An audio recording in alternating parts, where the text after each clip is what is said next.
Dude, you made me nostalgic watching this movie. When Sega comes up with the game, I was like, it's taking me back.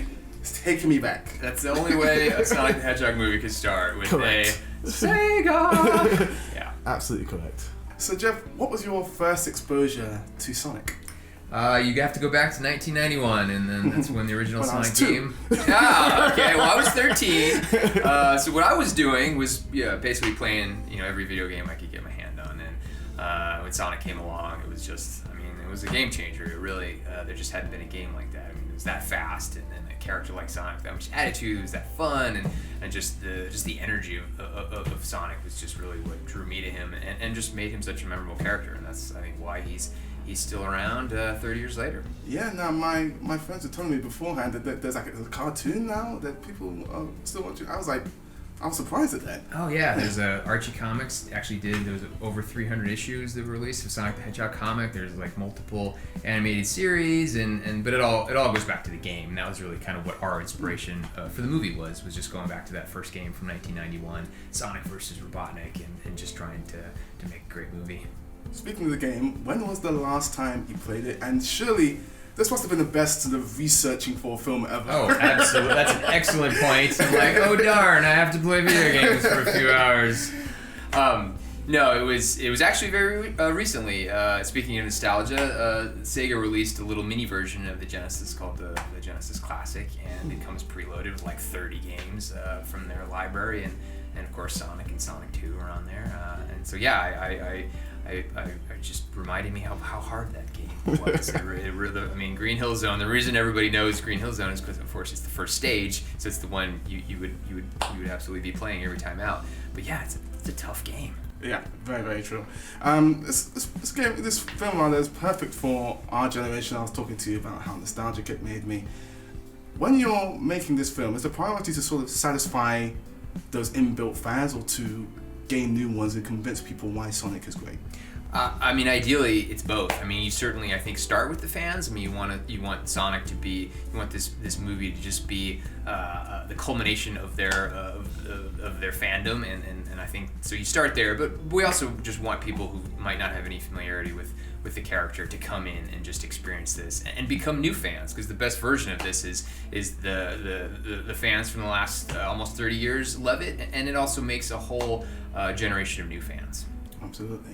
I'm sure that you've gotten this question before, but you hear a lot about the pitfalls of the video game movies, and there's probably had more misses than hits at this point. What did you do differently that you think other filmmakers can sort of look at Sonic and say, okay, this is how we can avoid this mistake in future video game movies? I think it just comes down to character. Movies we love, it's always based on characters. That's, I think, what you walk away with, is the experience of the character and rooting for them. And with Sonic, and then of course Robotnik, these are the most memorable characters from the video games, and just to get them right and their performances, and bring the spirit of those characters from the game into the film world, and just tell a really great story with them. Absolutely. You mentioned Robotnik, Jim Carrey in this movie. It just reminded me of how much I missed him on screen. Was there any particular day or moment that really stood out to you making this? Every day. It just could not. I would get goosebumps, like seeing what he does, and you see it in the crew too. Everyone is behind the monitors, and they're laughing so hard, and their faces are turning red, but they don't want to blow the take, so everyone's got their mouths covered, and yeah, just the energy that he brings to Robotnik, and the humor, and it was just it was lightning in a bottle. It was just fantastic. He is just phenomenal. Would I be right in assuming that there's a whole multiple hard drives full of other takes of Jim Carrey, and when can I see them? Oh, absolutely. No, it was like, it was an embarrassment of riches, really, to have so many. He gives so many different ideas, gives a lot of different takes, and yeah, it's like it's a crime and a cruel reality that you can only pick one in any given moment to have in the movie. But absolutely, I think when it comes time to release Sonic on home video, that we'll be including a lot of those alt takes and gag reels and really fun stuff. So we've established that you've had the best research for this movie. Now we've established that you had the best editing process of this movie, because you get to watch Jim Carrey do this thing over and over jealous? again. You're jealous. I can see the jealousy on your face. A little bit. Finally, Sonic has a bucket list in this movie, If you could have a bucket list of video game characters you'd like to see on the big screen, you would start with?